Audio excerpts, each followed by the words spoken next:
Dopo il secondo posto in campionato, la Giustinense di Santa Giustina in Colle vince per 3-1 lo spareggio contro il Real Terme, giocato in trasferta a Battaglia Terme, garantendosi così la qualificazione in prima categoria dopo 18 anni.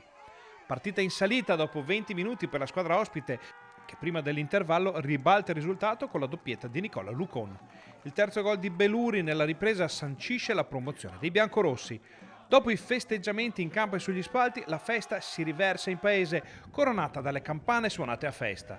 Grande felicità in casa giustinense per il traguardo raggiunto, nelle parole del vicepresidente. Siamo qua dopo una bellissima partita che dopo 90 minuti ci ha portato dopo 18 anni in prima categoria. Volevo ringraziare il nostro mister che ha fatto un campionato strepitoso, il vice allenatore Claudio che ha sempre dato una carica a tutti i nostri giocatori e il merito, un grande merito bisogna dargli a Roberto che dopo tante sofferenze finalmente vede la sua amata Giustinense in prima categoria.